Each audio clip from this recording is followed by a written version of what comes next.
नमस्कार, यूनिक आवाज़ में आपका स्वागत है। बड़ी खबर। दिल्ली और आसपास के इलाकों में मंगलवार को गणतंत्र दिवस के मौके पर किसानों की ट्रैक्टर रैली में जमकर हिंसा और उपद्रव देखने को मिला। 10 बिंदुओं में जाने कल का पूरा हाल। 72वें गणतंत्र दिवस के मौके पर मंगलवार को राजपथ और लाल किले पर दो बिल्कुल अलग अलग चीज़ें देखने को मिली। राजपथ पर जहां एक और भारतीयों ने गणतंत्र दिवस पर देश की सैन्य क्षमता का प्रदर्शन देखा, वहीं प्रदर्शनकारी किसान ट्रैक्टर रैली के दौरान 3 कृषि कानूनों को निरस्त करने की मांग को लेकर मुगलकालीन लाल किला पहुंच गए थे। दिल्ली और आसपास के क्षेत्रों में कई स्थानों पर झड़पें हुईं, जिससे अराजकता की स्थिति उत्पन्न हुई। इस दौरान पूरे दिन हिंसा हुई। इस दौरान घायल होने वाले किसानों की वास्तविक संख्या की जानकारी तो नहीं है, लेकिन दिल्ली पुलिस अधिकारियों ने कहा कि उनके 86 कर्मी घायल हो गए हैं। इनमें से 41 पुलिसकर्मी लाल किले पर घायल हुए। तो आइए हम आपको बताते हैं दिल्ली में कब कब हिंसा भड़की और कैसे ये सब क्या हुआ। केंद्रीय गृह मंत्री अमित शाह की अध्यक्षता में हुई एक उच्च स्तरीय बैठक में यह फैसला लिया गया। इस बैठक में केंद्रीय गृह सचिव अजय भल्ला, दिल्ली पुलिस आयुक्त SN श्रीवास्तव सहित अन्य लोगों ने हिस्सा लिया। माना जा रहा है कि शाह ने दिल्ली पुलिस को हिंसा में शामिल व्यक्तियों की पहचान करने और उनके खिलाफ कार्रवाई करने का निर्देश दिया है। दिल्ली पुलिस ने एक निश्चित रूट और समय के साथ रैली की अनुमति दी थी, लेकिन किसान मजदूर संघर्ष समिति ने रूट पर चलने से इनकार कर दिया। सुबह 8 बजे तक हजारों लोग पैदल चलकर राष्ट्रीय राजधानी पहुंचे। कई वीडियो सामने आए जिसमें किसान सिंधु सीमा पर बैरिकेड्स तोड़ते हुए दिखे। बता दें कि दिल्ली की सीमाओं पर 26 नवंबर को किसानों का आंदोलन शुरू हुआ। ITO के पास स्थित दिल्ली पुलिस मुख्यालय के करीब हिंसा शुरू हो गई। पुलिस ने कहा कि पुरानी दिल्ली की ओर जा रहे एक किसान की ट्रैक्टर पलटने के चलते मौत हो गई। वहीं अक्षरधाम में एक बस में तोड़फोड़ की गई, जहां पुलिस प्रदर्शनकारियों से भिड़ गई। झड़प की दूसरी जगह नागलोई था, जहां पुलिस ने आंसू गैस के गोले दागे। दिल्ली मेट्रो रेल कॉरपोरेशन ने कई मेट्रो स्टेशनों को बंद कर दिया था।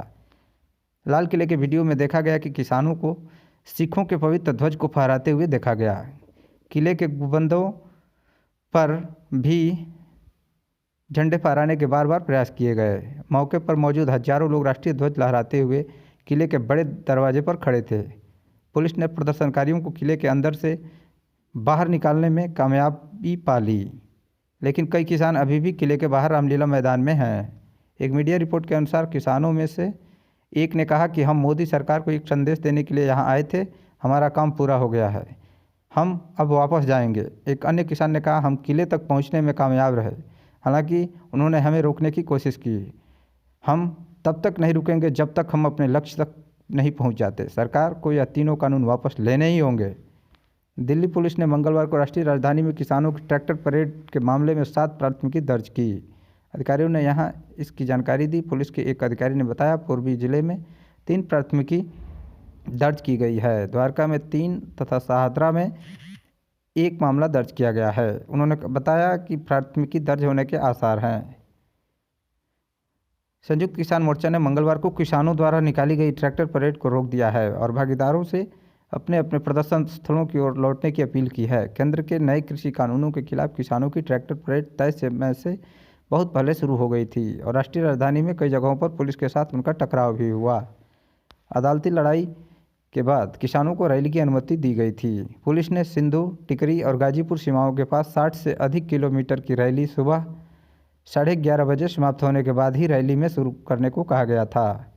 केंद्र ने सुप्रीम कोर्ट में रैली का विरोध करते हुए कहा था कि जिस समय यह रैली करने की मांग की गई थी वह राष्ट्र के लिए शर्मिंदगी बन जाएगा। लेकिन अदालत ने रैली की अनुमति देने या नहीं देने का जिम्मा दिल्ली पुलिस को सौंप दिया। किसानों और सरकार के बीच 11 दौर की वार्ता के बावजूद कृषि कानूनों पर कोई सहमति नहीं बन पाई है। किसानों ने 18 महीने तक कानून को सस्पेंड करने के केंद्र सरकार की अंतिम पेशकश को ठुकरा दी। धन्यवाद दोस्तों। अगर यह जानकारी आपको पसंद आई हो तो आप हमारे यूनिक आवाज़ चैनल को सब्सक्राइब जरूर कर लीजिएगा, साथ ही साथ बेल आइकन भी दबाइएगा। नमस्कार।